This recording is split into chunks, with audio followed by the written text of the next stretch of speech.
সিবগাতাল্লাহ ওয়া মান আহসানু মিনাল্লাহি সিবগা। আল্লাহ কোরআন মাজিদে বলেন, ও আমার বান্দা, তুমি আল্লাহর রঙে রঙিন হয়ে যাও, তোমার জীবনটাকে আল্লাহর রঙে রঙিন করো। আল্লাহর রঙের চেয়ে শ্রেষ্ঠ কোন রং নেই। এ রং মানে সাদা কালা লাল নীল নয়, এ রং মানে আল্লাহর বিধান। যে ব্যক্তি রাসূলকে অনুসরণ করবে সেই জান্নাত পাবে, যে করবে না তার জান্নাত নাই। যত উম্মত বলে চিৎকার দেন কোনো লাভ নেই। কালান নবী সাল্লাল্লাহু আলাইহি ওয়াসাল্লাম কুল্লু উম্মতি ইয়াদখুলুনাল জান্নাহ।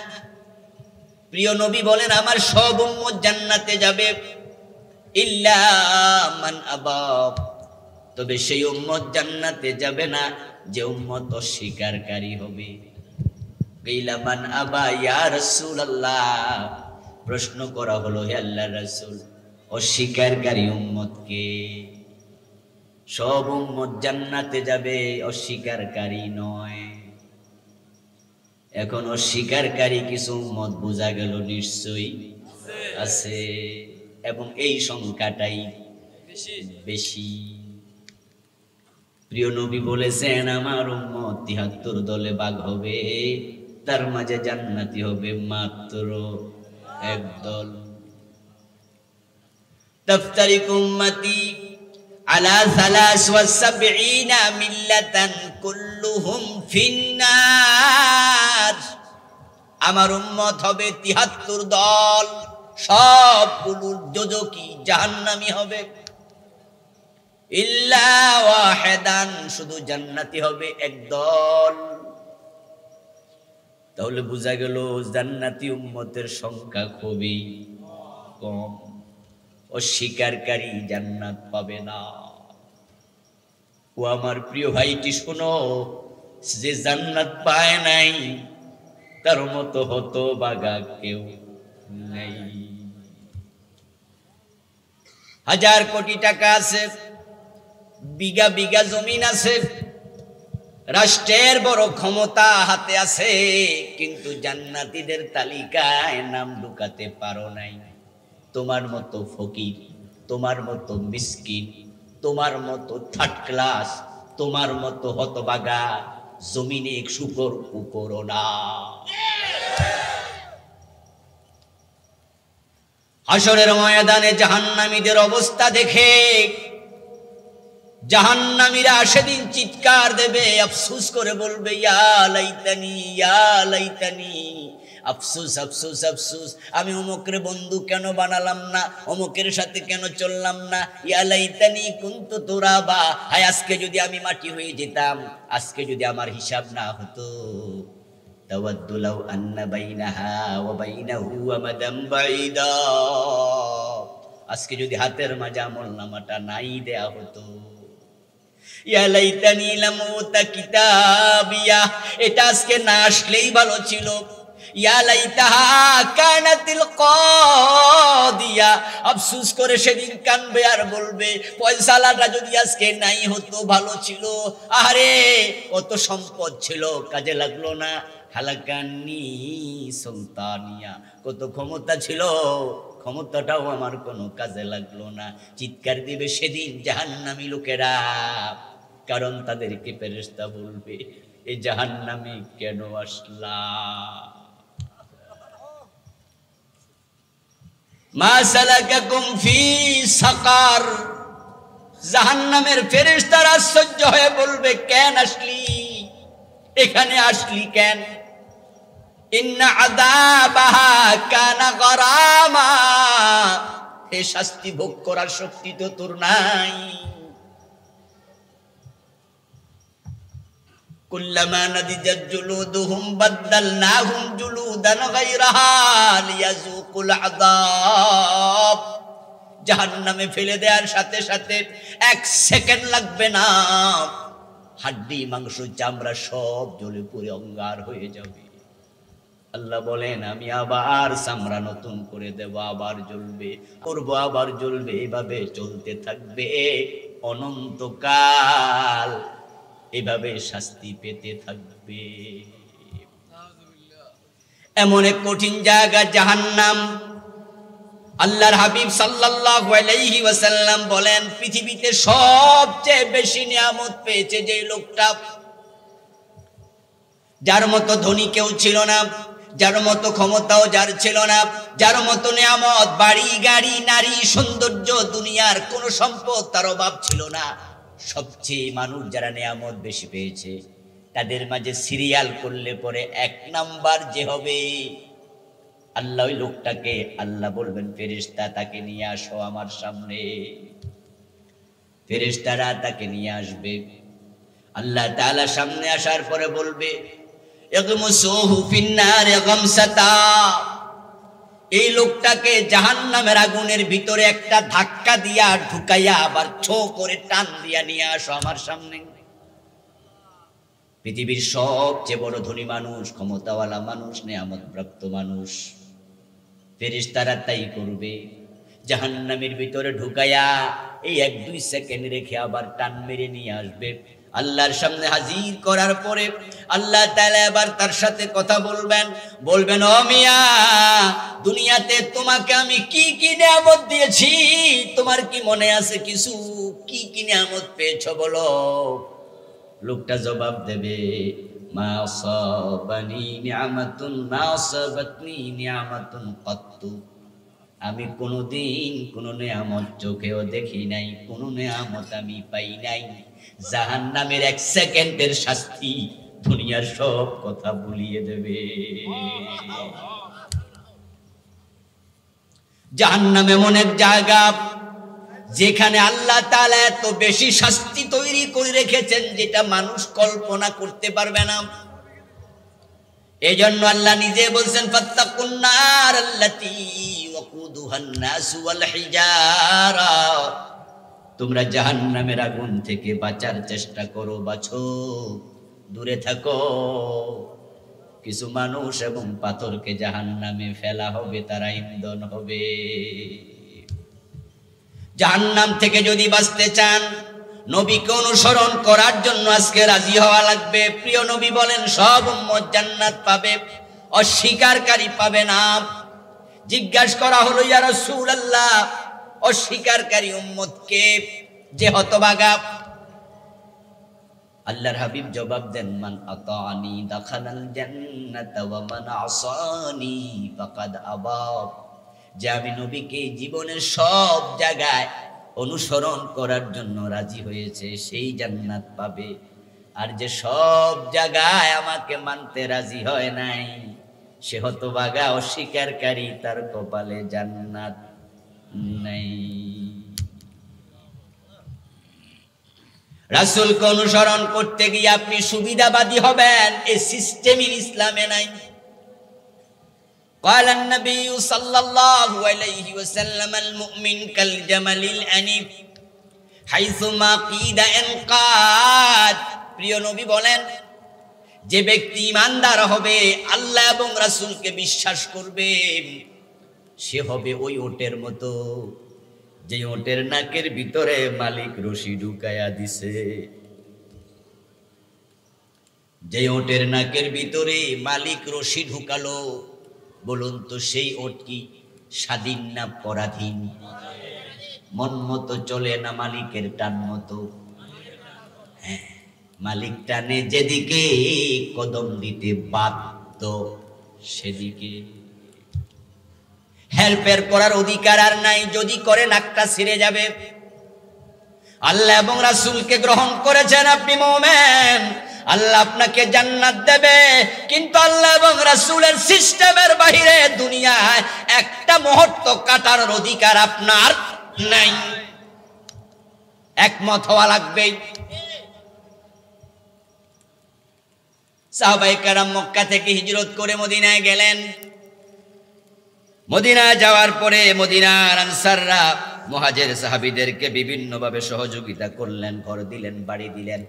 কারো কারো ঘরের অর্ধেকটা ওই মুহাজির ভাইকে সাহায্য করে দিলেন, পৃথক করে দিলেন, বিভিন্নভাবে সহযোগিতা করলেন। তখন সেখানে আনসার মুহাজির সবাই খেজুর বাগানের মালিকও হয়েছে, বিভিন্ন কৃষি কাজ করার জন্য ক্ষেত খামার তারা কিনেছে, কেউ গিফট পেয়েছে। রাসূলের ফুফাতো ভাই হযরত জুবাইর রাদিয়াল্লাহু তাআলা আনহু পেয়েছেন একটি খেজুরের বাগানের অংশ। ওই খেজুরের বাগানে আরেকজন আনসার সাহাবীর অংশ ছিল। একটা নালা গিয়েছে খেজুরের বাগানের মধ্য দিয়ে, ওই নালা থেকে তারা খেজুর গাছে পানি দিত।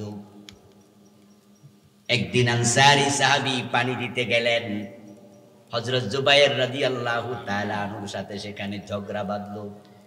জুবাইর বলেন, আমার ক্ষেত সামনে, তাই পানিটা আমি আগে দেই, তোমার ক্ষেত পিছনে, নালার পানিটা তুমি পরে দাও। আনসারী বললেন, মিয়া এখানে তোমরা মালিক না আমরা মালিক, তোমরা তো মেহমান, তোমরা এসেছো, আমরা সাদাকা করেছি, দান করেছি, এখন তুমি সামনে জমি পাইয়া তুমি আগেই পানি দেবা, এটা আমি মানি না, আমরা এখানে পুরাতন লোক, আমরা এটা অধিকার বেশি, পানি আমি দেব। হযরত জুবাইর বলেন, জি না, আল আউয়ালু ফাল আউয়াল, সামনে যাবে যে, আগে দাঁড়াবে সে, মসজিদের ভিতরে সামনে আগে ঢুকবে যে, সামনের কাতারে যাবে সে। এখানে অন্য লোক এসে তাকে খবরদারি করবে। ইসলাম সব জায়গায় এই আইন দিয়েছে, মসজিদে যেমন আল্লাহর আইন, মসজিদের বাহিরেও কার আইন? তো আল আউয়ালু ফাল আউয়াল, সামনে আগে যাবে যে সে দাঁড়াবে আগে, তো ক্ষেত আমার আগে, আমি পানি পাবো আগে। আনসারী কয়, না, ইত্যবসরে দেখা গেল প্রিয় নবী সেখান দিয়ে হেঁটে যাচ্ছে। দুইজন সাহাবী মানুষ, তারা এবার বলছে, ঠিক আছে, ঝগড়া আমরা করছি, সমাধানের জন্য যাকে দরকার কাছে তো পেয়ে গেলাম, চলো প্রিয় নবীর কাছে। রাসূল সাল্লাল্লাহু আলাইহি ওয়াসাল্লামের কাছে আবেদন পেশ করলো বিচার মীমাংসার জন্য। প্রিয় নবী দেখলেন ক্ষেত দেখে তিনি এবার বললেন, ইসকিয়া জুবাইর সুম্মা আরসিলিল মাআ ইলা জারিক, জুবাইর তুমি আগে পানি দাও তোমার ক্ষেত সামনে, ও মিয়ানসারি তারপরে তুমি পানি দিও। জুবাইর পানি দেওয়ার পরে পানিটা তুমি উনার দিকে ছেড়ে দাও। এই বিচার ফয়সালা শোনার সাথে সাথে আনসারী বলে বসলো, আ ইবনু আম্মিকা ইয়া রাসূলুল্লাহ, হে আল্লাহ রাসূল, আপনার ফুফাতো ভাই লাগে, তাই বুঝি ফয়সালা তার পক্ষে দিলেন। ফাতালাব্বানা ওয়াজহু রাসূলিল্লাহি সাল্লাল্লাহু আলাইহি ওয়াসাল্লাম।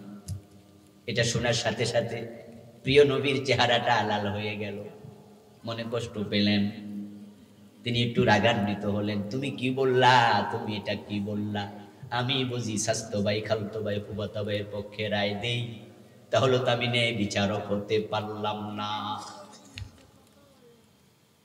আল্লাহর হাবিবের চেহারা লাল হলো, মনে কষ্ট পেলেন। সাথে সাথে জিবরিল আমিন হাজির, কোরআন মাজিদের আয়াত নাজিল হলো, ফালা ওয়ারাব্বিকা লা ইউমিনুনা হাত্তা ইউহাক্কিমুকা ফীমা শাজারা বাইনাহুম সুম্মা লা ইয়াজিদু ফী আনফুসিহিম হারাজাম মিম্মা কাদাইত ওয়া ইউসাল্লিমু তাসলিমা। ও আমার প্রিয় নবী, আল্লাহ কসম করে বলছেন, আপনার রবের কসম, আপনি তাদের জীবনে যত ঘটনা ঘটবে, জীবনাচার আছে সব জায়গায়, যেই ফয়সালা আপনি দেবেন, যতদিন তা সর্বান্তকরণে খুশি মনে মেনে না নেবে, লা ইউমিনুন, তারা ঈমানদার হতে পারবে না। ফালা ওয়ারাব্বিকা লা ইউমিনুন, আল্লাহকে আপনার রবের কসম, তারা মুমিনই হতে পারবে না। আপনাদের কাছে আমি জানতে চাই, যারা মুমিন নয় তারা জান্নাতি না জাহান্নামী? কথা বলতে হবে। যারা মুমিন না, কাফের, তারা জান্নাতি না জাহান্নামী? তো আল্লাহকে তারা মুমিনই হতে পারবে না। এবার বলুন তো, খেতে আগে পানি দিলে পরে পানি দিলে সওয়াব হয় নাকি? দেরি করলে গুনাহ হয়? এটা শরীয়তের সাথে, সওয়াব গুনার সাথে কোনো সম্পর্কই মাসআলার নাই। এটা একটা দুনিয়ার জীবনে কেউ একটু ফায়দা আগে নেবে, কেউ পরে নেবে। যদি দুনিয়ার সামান্য আকবরের ব্যাপারেও নবীর কথার বাহিরে চলা না যায়, তাহলে শরীয়তের ব্যাপারে চলার সুযোগ কই? এর মানে আল্লাহ বুঝাইয়া দিলেন পুরা জীবনে নবীকে আদর্শ বানাতে হবে। নবী মুহাম্মদুর রাসূলুল্লাহ সাল্লাল্লাহু আলাইহি ওয়াসাল্লামের পুরা জীবনের সাথে আপনার জীবনের মিল হবে। তাই তো আমরা সবাই প্রিয় নবীকে অনুসরণ করি, আপনারাও অনুসরণ করেন। এখন অনুসরণ করেন না তা নয়, ঝামেলা এক জায়গায় লাগাই দিছে। নবী মানে ততক্ষণ, সুবিধা আছে যতক্ষণ, অনুসরণ করে ততক্ষণ, মামলা হামলার ভয় থাকে না যতক্ষণ। নবী মানে সেখানে নিরাপত্তা আছে যেখানে, বিপদ আছে যেখানে, নবী মানে না সেখানে, অসুবিধা যেখানে, সুন্নাহ মানে না সেখানে। মসজিদে গিয়ে নবীকে মানে কারো দ্বিমত থাকে না।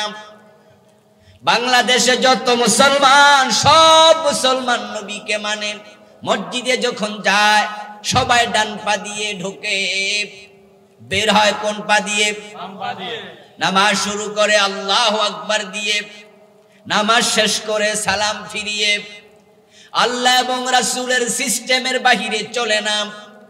যদি কোনো নেতার যুবক ছেলে মসজিদে একটু আওয়াজ করে কথা বলে, ইমাম ধমক দেয়া লাগে না, পাশের মুসল্লি হাতে ধইরা চাপ মাইরা কয় বেটা এটা মসজিদ, সাথে সাথে জিহ্বায় কামড় দিয়ে কয় সরি।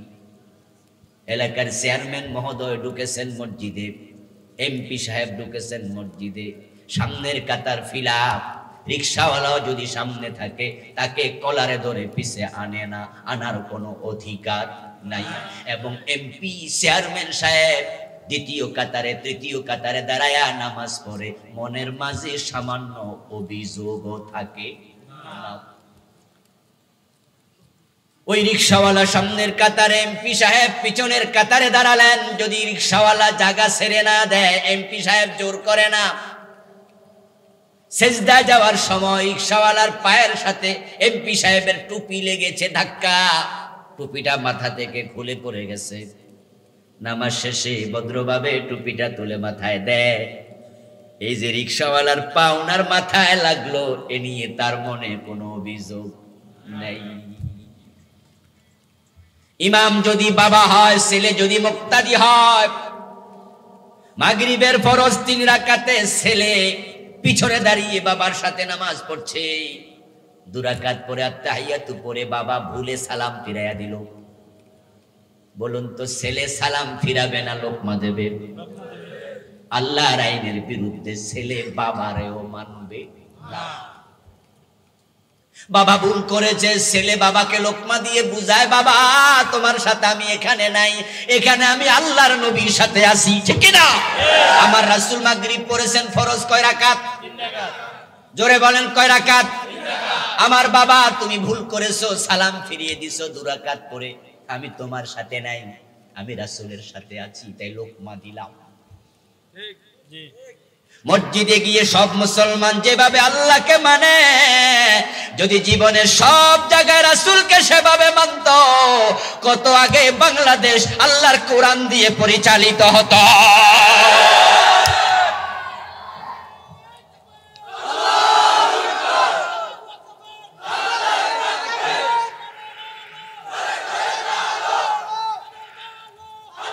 আমার ভাইয়েরা, বাবাকে মানে না, নবীকে মানে। ইমাম ভুল করেছে, লোকমা দিতে সামান্য দেরি নাই। আপনাদের ফেনী জজ কোর্ট আছে না নাই? অনেক জজ সাহেবরা আছে, 5 ওয়াক্ত নামাজ পড়ে, 5 ওয়াক্ত নামাজি বিচারপতি আছে, আছে না? সাবেক বিচারপতি আব্দুর রব স্যার, এত বড় দাড়ি। আমার বন্ধুদের এরকম অনেক বিচারপতি আছে যারা কোরআন পড়ে, হাদিস পড়ে, 5 ওয়াক্ত নামাজ পড়ে, এমন ভালো ভালো জজ সাহেবরাও আছে। উম্মতের আমল রাসূলের সাথে মিলাই আল্লাহ নেবে। এখন উম্মতের আমল মসজিদে মিলে, বাজারে মিলে না, বাজারে মিলে, আদালতে মিলে না। এত লম্বা দাড়ি রাইখা ওজনে কম দেয় এমন লোক আছে না নাই? ইমামের পিছনে দাঁড়ায় নামাজ পড়ে, কপালে কালো দাগ আছে। আবার এলাকায় যে কয়জন সুদ খায় ওনার সিরিয়াল নাম্বার। নামাজও পড়ে সুদ খায়, নামাজ পড়ে ওজনে কম দেয়, নামাজ পড়ে মালে বেজাল দেয়। তোমার ইসলাম রাসূলের মাপে মিলে নাই। ওয়াইলুল লিল মুতাফফিফিন আল্লাযীনা ইযা ইক্তালু আলান নাসি ইস্তাওফুন ওয়া ইযা কালুহুম আও ওয়াজানুহুম ইখসিরুন। আল্লাহ বলে ওদের জন্য ওয়াইল দুজক বানাইছি, যারা দেয়ার সময় কম দেয়, আনার সময় বেশি আনে, ওজনে হেরফের করে। আমি জান্নাত নয় তোমার জন্য ওয়াইল, আল ওয়াইল ওয়াদিন ফি জাহান্নাম ইয়াহবি ফিহিল কাফির 40 খরিফা ক্বাবলা ইয়াবলাগা কারা। রাওয়াহু তিরমিজি। প্রিয় নবী বলেন ওয়াইল হচ্ছে জাহান্নামের একটি গর্তের নাম, উপত্যকার নাম, যেটা এত গভীর হবে জাহান্নামীকে ফেলে দিলে তলায় যেতে 40 বছর লাগবে। নামাজ পড়তেছেন, ভাবছেন জান্নাতের চাবি পেয়ে গেছেন। ও বন্ধু, আপনার মসজিদ আল্লাহর সাথে রাসূলের সাথে মিলে, মসজিদটা মিলাইলেন, নিজের ঘরটা মিলাইলেন না। নিজের যুবতী মেয়ে কলেজে যায়, বোরকা ছিলাইয়া দেয় না। নিজের বউ বেপর্দায় রাস্তায় বাজারে যায়, কন্ট্রোল করে না। এমন নামাজি বাবা আছে না নাই? ঘরটা রাসূলের সাথে মিলাইলেন না। সেই আপনি যখন নেতা হন তখন রাসূলের সুন্নাহর আলোকে দেশ চালান না, সমাজ চালান না। আপনার ইসলাম, আপনার জীবন রাসূলের সাথে মিলল না। কিছু মিলে কিছু মিলে না। সুবিধাবাদ জিন্দাবাদে মোমেন হওয়া যায় না। এখন আল্লাহ রাসূল সাল্লাল্লাহু আলাইহি ওয়াসাল্লামের 23 বছরের নবুয়তের জিন্দেগি নিয়ে এক রাতে আলোচনা অসম্ভব। আজকে আমি সামান্য একটু আলোচনা করে যেতে চাই। সেটা হলো নবীর জীবনের লক্ষ্য কি, কেন এসেছেন দুনিয়ায়। রাসূলের জীবনের লক্ষ্যের সাথে উম্মতের জীবনের লক্ষ্য মিলাতে হবে। কর্মের সাথে কর্ম, কথার সাথে কথা, জীবনের লক্ষ্যের সাথে জীবনের লক্ষ্য হুবহু মিলতে হবে। এখন রাসূল সাল্লাল্লাহু আলাইহি ওয়াসাল্লামের জীবনের লক্ষ্য কি লাখ লাখ উম্মত জানেই না, মিলানো তো দূরের কথা। না জানার কারণে, না বুঝার কারণে, না মিলানোর কারণে 90% মুসলমানের দেশে কোথাও ইসলাম পাওয়া যায় না। ইসলাম আজকে কাঁদতেছে, কাঁদতে কাঁদতে ইসলাম জাদুঘরের দিকে চলে যাচ্ছে। ইসলাম আজকে কোথাও নাই, শিক্ষানীতিতে নাই, স্বরাষ্ট্রনীতিতে নাই, পররাষ্ট্রনীতিতে নাই। যদি ইসলাম আজকের শিক্ষানীতিতে থাকতো, এইভাবে কষ্ট করে মাহফিলে এসে বসে থাকা লাগতো না। শিক্ষানীতিতে ইসলাম ঢুকায়া দাও। প্রাইমারিতে কায়দা, ক্লাস 1-এ কায়দা ঢুকাও, ক্লাস 2-তে আমপারা ঢুকাও, ক্লাস 3-র মাঝে 10টা সূরা সহ তাফসীর পড়ায়া দাও, ক্লাস 4-এ পড়াও, 7-এ পড়াও, 8-এ পড়াও। আস্তে আস্তে করে 100 নাম্বার কোরআন, 100 নাম্বার হাদিস মেডিকেলে ঢুকায়া দাও, ইঞ্জিনিয়ারিং এ ঢুকায়া দাও, কলেজগুলোতে ঢুকায়া দাও, ভার্সিটিতে ঢুকায়া দাও। অঙ্ক পড়বে, বিজ্ঞান পড়বে, ভূগোল পড়বে, বাংলা পড়বে, ইতিহাস পড়বে, সাথে সাথে আল্লাহর কোরআন পড়বে। ঘরে ঘরে বাবার জানাজার ইমামতি করার মতো আলেম তৈরি হয়ে যাবে।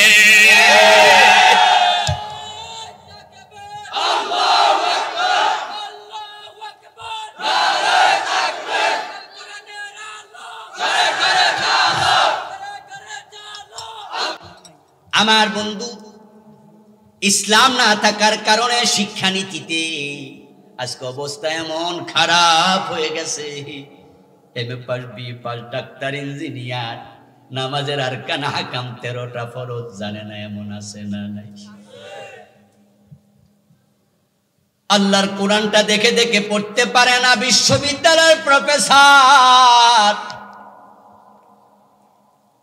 সলিমুল্লাহ মেডিকেল কলেজের বড় ডাক্তার, প্রফেসর, আল্লাহর কোরআনটা একটু দেখে দেখেও পড়তে জানে না, এমন আছে না?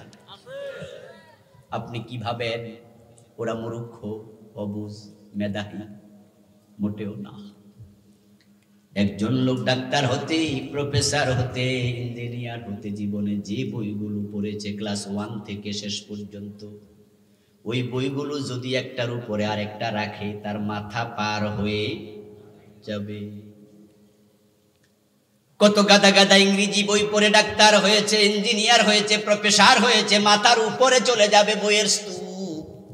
সব পড়লো, শুধুমাত্র আল্লাহর কোরআনটা পারলো না।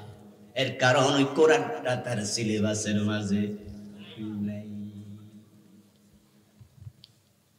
যদি কোরআন সিলেবাসে ঢুকায়া দিতেন তাহলে মাদকের বিরুদ্ধে এত লড়াই করা লাগতো না, লাগতো না, লাগতো না। আজকে পুলিশ প্রশাসন, বিজিবি, সেনাবাহিনী, র্যাব, আমাদের চেয়ারম্যানেরা, মেম্বারেরা, মন্ত্রীরা মাদকের ব্যাপারে তারা হয়রান হয়ে গেছে। বলতেছে যুব সমাজ শেষ হয়ে যাচ্ছে, কন্ট্রোল করা যাচ্ছে না। আমার ভাইয়েরা, সিলেবাসে যদি কোরআন ঢুকায় দাও, যেই হাতে আল্লাহর কোরআন ওঠে ওই হাতে মদের বোতল উঠবে না।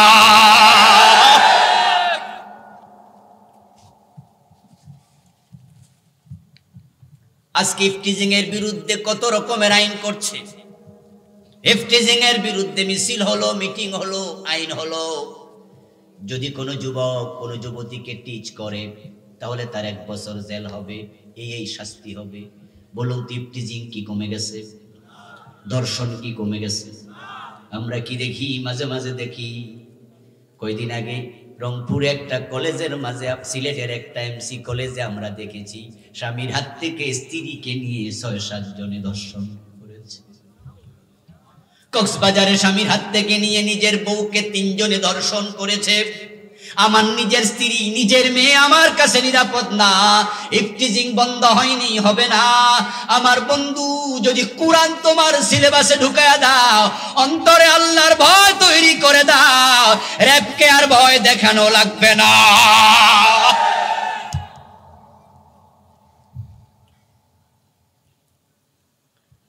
হাটহাজারী বিশাল মাদ্রাসা আছে, আপনাদের ফেনীতে আছে বিশাল মাদ্রাসা, কি নাম জানি? রশিদিয়া। এরপরে আছে ফালাহিয়া, আছে না? ঢাকাতে বড় বড় মাদ্রাসা আছে। আচ্ছা, হাটহাজারী মাদ্রাসায় হাজার হাজার যুবক আছে না নাই? কথা বলেন। পুরা মাদ্রাসার হলগুলো যদি তল্লাশি দেয়, মদের বোতল পাওয়া যাবে কয়টা? যুবক আছে কিন্তু মদখোর একটাও নেই। জামিয়া রশিদিয়া তল্লাশি দিলে সেখানে মদের বোতল পাওয়া যাবে না। মদখোর কয়জন আছে? একজনও নাই।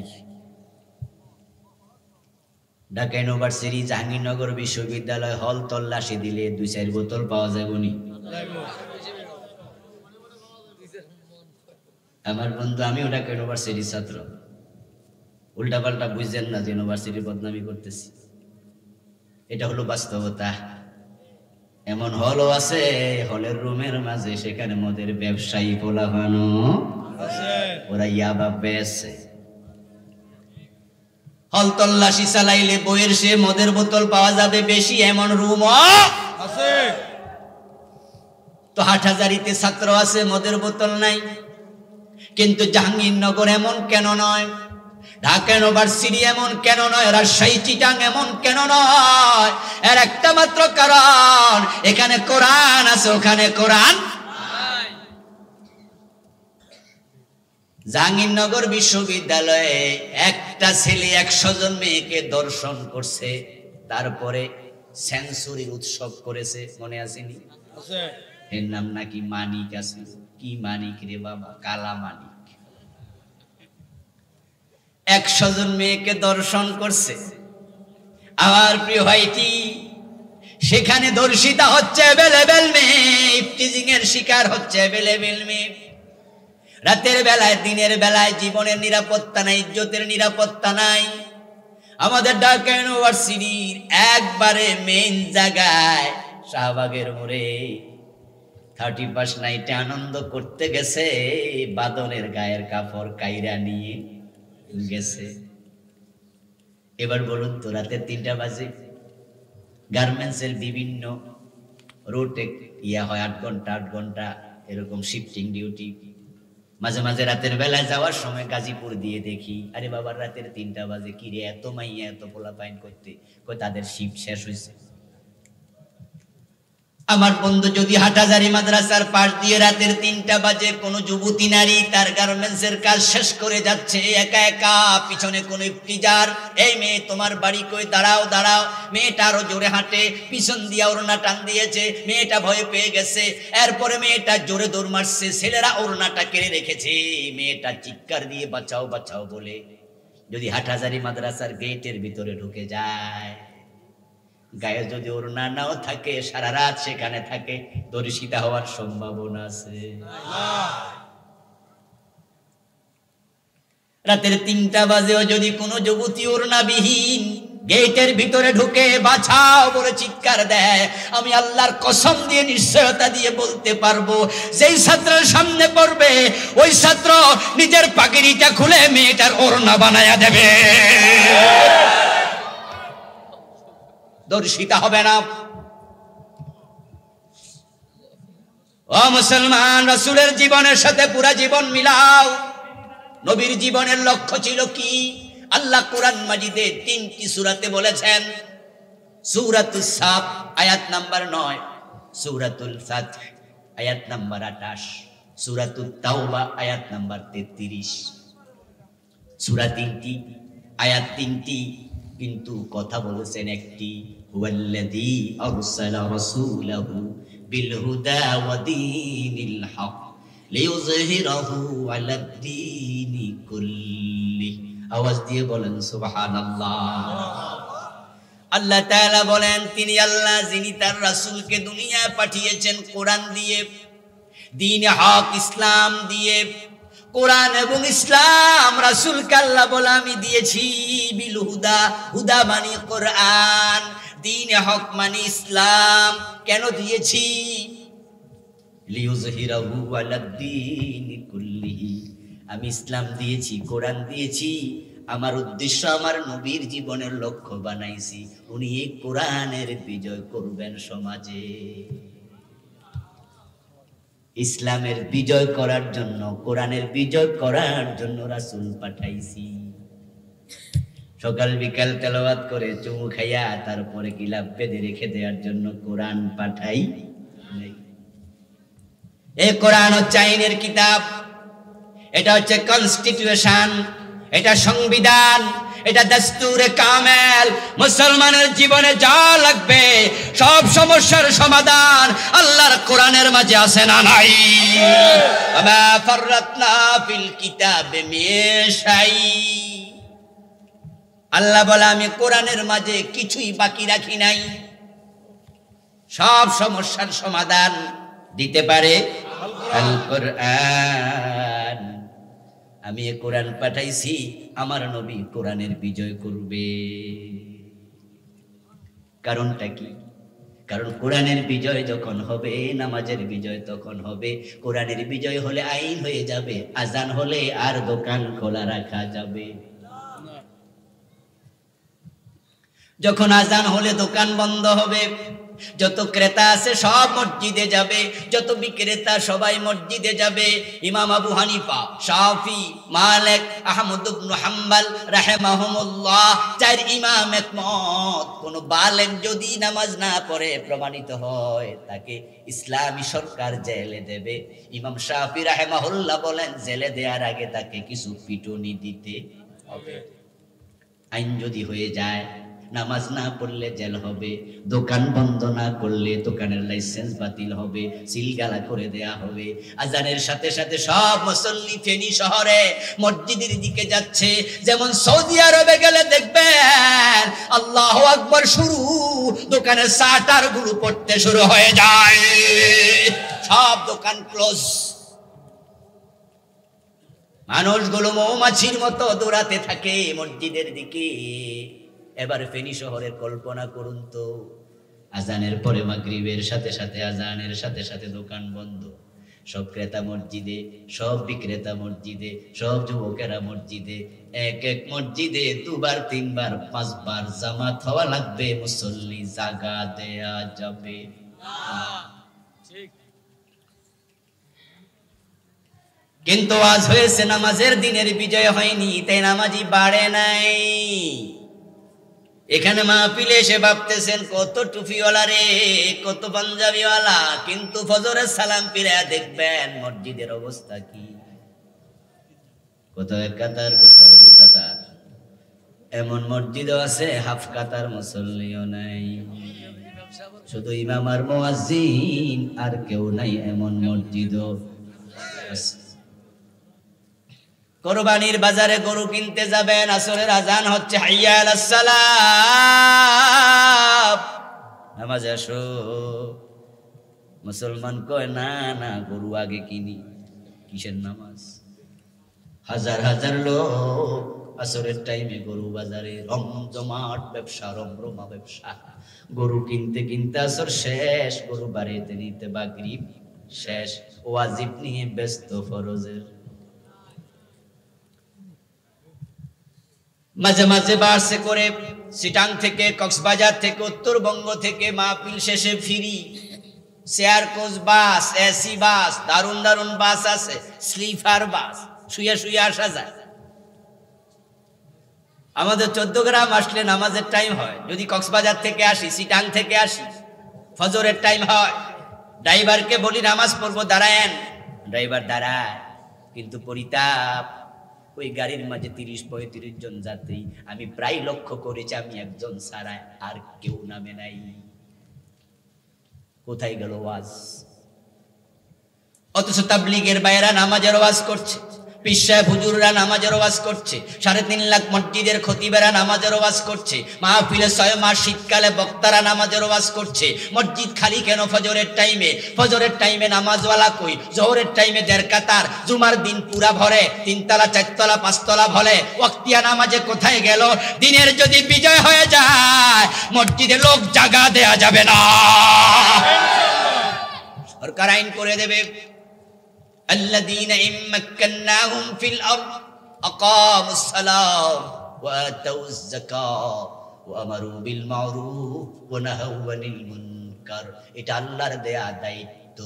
যারা চেয়ারম্যান আছেন, মেম্বার আছেন, এমপি আছেন, মন্ত্রী আছেন, আল্লাহ এই দায়িত্ব আপনাদেরকে দিয়েছেন, সাধারণ মানুষকে নয়। সূরা হজে আল্লাহ বলছেন, যাদেরকে আমি ক্ষমতা দেব তাদেরকে 4টা দায়িত্ব আমি আল্লাহ দিলাম। 1 নাম্বার, আইন করে নামাজ কায়েম করতে হবে, আইন করে যাকাত আদায় করতে হবে, অন্যায় দেখলে প্রতিবাদ প্রতিরোধ করতে হবে, কারণ প্রতিবাদ করার জন্য ক্ষমতা দরকার আছে না নাই? এই জন্য আল্লাহ কয়, যাদেরকে আমি ক্ষমতা দিয়েছি তাদেরকে 4টা দায়িত্ব দিলাম। একটু জবাব দেন তো ভাই। ও আমার ভাইয়েরা, আমার সামনে অনেকে বসে আছেন, কালকে আপনি চেয়ারম্যান হবেন, মেম্বার হবেন, এমপি হবেন, মন্ত্রী হবেন, এমনও তো হতে পারে আজকের শিশু কালকে দেশের প্রেসিডেন্ট হবে, ঠিক না? আপনাকে বলছি, আপনি যখন দায়িত্ব পাবেন, যদি দায়িত্ব আদায় না করেন, হাসরের ময়দানে জবাব থেকে বাঁচার সুযোগ নেই। এই জন্য বিষয়গুলো মাথায় আনেন যে হাউ ক্যান ইট পসিবল, কিভাবে এটা সম্ভব, হাউ ক্যান উই অ্যাপ্লাই, কিভাবে আমরা এটা প্রয়োগ করব, কেমনে মানুষকে নামাজি বানাবো। এটা অসম্ভবের কিছু নয়, যদি আমরা চেষ্টা করে দেই, সবাই মিলে শুরু করে, নেতারা সামনে গেলে ওই ভালো নেতাদের সাথে এলাকার ভালো মানুষগুলো আছে না নাই? দিন যদি বিজয় হয়ে যায় তাহলে আবার বরের দরজা খুলে ঘুমাবেন, আবার জাহেলিয়াত চলে যাবে, নতুন ইসলামের শান্তি নতুন করে আসবে। হযরত ওমরের সময় তাকায়া দেখেন, অদ্য দুনিয়ার সম্রাট গাছতলায় ঘুমায় থাকে, বডিগার্ডের প্রয়োজন নেই। যেই জাহিলিয়াতের যুগে মারামারি খুনাখুনি ছিল একবারে, এটা কোনো ব্যাপারই না, কল্লা কাটটা তলোয়ার দিয়া তারপরে ফাঁসা পাইতো। বরং যে কল্লা কাটছে অন্যরা এসে হাততালি দিয়া কইতো, বাপের বেটা সাদ্দাম। নিজের মাইয়াটাকে জীবিত কবর দিলে এলাকাবাসী ধন্যবাদ জানাইতে। কার বাড়িতে কয়ে গেলন মদ খাইতো 1 সপ্তাহে, তা নিয়ে কবিতা লিখতো। কার প্রেমিকার দেহের কোন অঙ্গ কত সুন্দর, তা নিয়ে কবিতা লেখে। কাবার গিলাপের মাঝে সোনালী অক্ষর দিয়া লেখে ঝুলাইতো। ওই ইমরুল কায়েসের কবিতার প্রতিপাদ্য তার স্ত্রী, তার প্রেমিকা ওনায়েজার দেহ। যেই মানুষগুলো খুনোখুনি মারামারিকে ব্যাপার মনে করত না, কারো মৃত্যুর পরে তার তলোয়ারটা রাস্তার মাঝে বাহিরে, বাড়ির বাহিরে ঝুলাইয়া কবিতা লিখে দিত, আমার দাদার হাতে মোট 313 জন খুন হয়েছে। খুন করতো যে বেশি, তার সম্মান ছিল তত বেশি বীর পুরুষ। এত জাহেলিয়াতের যুগ, ওমরের টাইমে এসে দেখেন হযরত ওমর ফিলিস্তিন চলে গেছে মদিনা থেকে একা একা, সাথে কোনো বডিগার্ড নাই। কোরআনের আইন কায়েম হলে গরিব থাকবে না, থাকবে না, থাকবে না। রাষ্ট্র যদি যাকাত আইন করে আদায় শুরু করে দিত, ধনী মানুষরা যথাযথ যাকাত দিত, 1-2 যুগের ব্যবধানে পুরা বাংলাদেশ স্বাবলম্বী হবে, একটা গরিবও থাকবে না, একটাও পাবেন না খুঁজে। রাসূল সাল্লাল্লাহু আলাইহি ওয়াসাল্লাম 2 দিন 3 দিন উপবাস ছিলেন, সাহাবারও উপবাস ছিল। এমন হাদিস সহিহ বুখারীতে, মুসলিমে আছে, খাইতে পায় নাই। কিন্তু ইসলাম আসার পরে দারিদ্রতা এমন ভাবে চলে গেছে, যাকাত বিভাগের কর্মচারী কাদের মাঝে যাকাতের টাকা নিয়ে ঘোরে, যাকাত খাওয়ার লোক নেই। ইসলাম আসলে আবার শান্তি আসবে। দিনের বিজয় হলে চুরি করো না বলা দরকার নাই, চুরি এমনি থাকবে না, চুরি করলে হাত কেটে দাও, আইন হয়ে যাবে।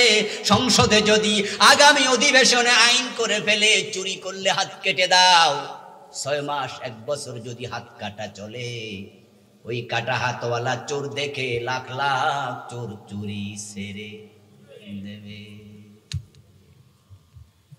মদের বিরুদ্ধে এত জিহাদ চলছে, মদ বন্ধ হয় না। যদি 80 বেতের আইন চালু করে দাও, কিভাবে 80 বেত দে টেলিভিশনে দেখাও, ফেসবুকে রেকর্ড করে করে পোস্ট করে দাও, ইউটিউবে দিয়ে দাও, পত্রিকার হেডলাইন করো, কেমনে 80 বেত দেয়, ঠেলার নাম বাবাজি। 80 বেতের দৃশ্য দেখে মদখোর ঠান্ডা পানি খুঁজবে, মদ হবে। এখন আইন হয়েছে 2 রকম। গরিবের ছেলেরা মদ পান করলে জেলে দেয়, ধনীর দুলালেরা 5 স্টার হোটেলে মদ খাইতে যায়, তাদেরকে সেলুট দেয়। আবার শুনতেছি নতুন করে 21 বছর হইলে নাকি খাইতে পারবো, অনুমতিও দিও। আস্তাগফিরুল্লাহ, আস্তাগফিরুল্লাহ। মদ চিরকালের জন্য হারাম, 2191তে হালাল হবে না।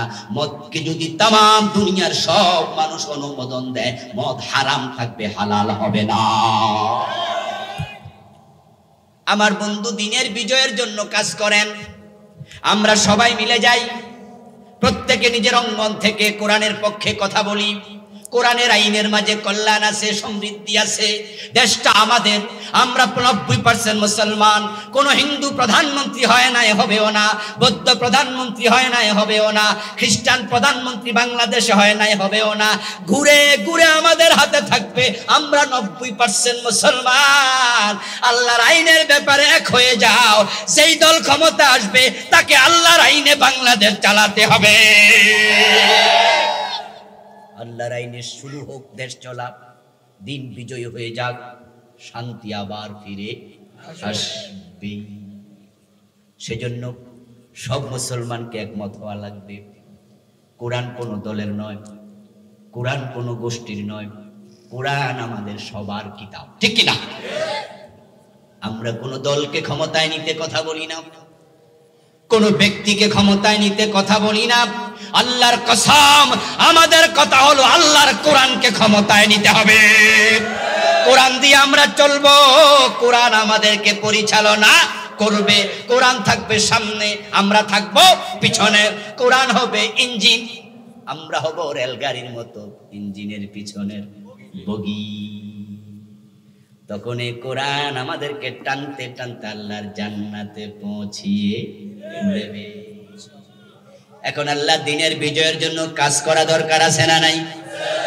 কিন্তু আমরা মুসলমানেরা লক্ষ্য বানিয়েছে জিকির আজকার, কেউ লক্ষ্য বানিয়েছি তাবলীগ জামাতের সয়সল, কেউ লক্ষ্য বানিয়েছি আমরা মিছিল মিটিং, কেউ লক্ষ্য বানিয়েছি পেট পূজা, কেউ লক্ষ্য বানিয়েছি মসজিদের ইমামতি, কেউ লক্ষ্য বানাইছি এমন ওয়াজ করব যেন আমার মাহফিল কোনোদিন বাধাই না পড়ে, সব লোক খুশি, হুজুর দারুন।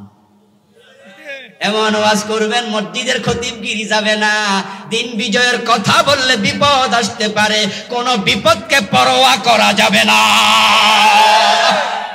দিনের বিজয় হবে যদি আমরা একমত হতে পারি।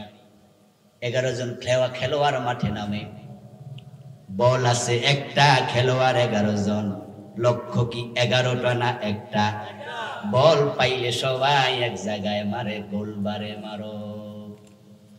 11 জন প্লেয়ার এক জায়গায় খেলে না, 11 জায়গায়। কেউ ব্যাকে খেলে, কেউ মিডলে খেলে, কেউ গোলকিপার হিসাবে, গোল রক্ষক হিসাবে সেখানে খেলে। একজন এক এক জায়গায়, লক্ষ্য হলো একটা। ও তাবলীগের ভাইয়েরা, তোমরা মসজিদে মসজিদে দিন বিজয়ের কথা বলা শুরু করে দাও।